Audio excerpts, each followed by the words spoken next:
1, 3. Tere! Klaar?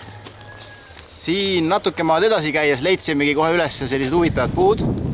Enne rääkisime planteenidest, hablamos primero.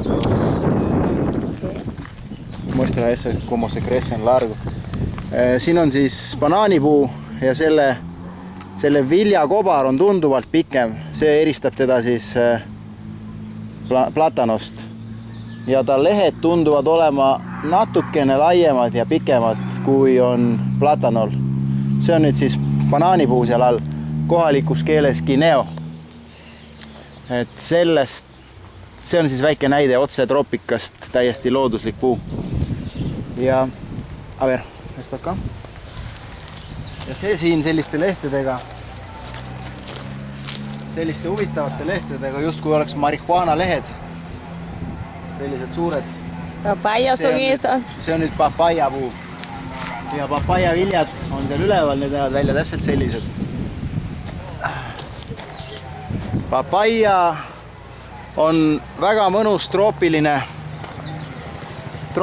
puuvili, aga minule natukene sellise võõra maitsega. Meenutaks just kui melonit, aga tal on natukene selline spetsiifiline maitse, et teda võib süüa, aga väga palju teda süüa ei taha. Selline spetsiifiline maitse, kes on söönud, see teab, kes ei tea, proovigu järgi. Ja loomulikult on sellel maitsel suur vahe, kas seda osta kuskilt Eestist, supermarketist või siis päris siit koha pealt puu otsast. Et seal maitsel on oluline vahe. Ja isegi selle mahla maitsel ja mahlasusel ja kõigel muul on oluline vahe. Isegi banaanid, siin on sellise lihakama ja kuidagi rasvasema maitsega. Kuidagi rasvasem on see ammustus, selle banaani ammustus.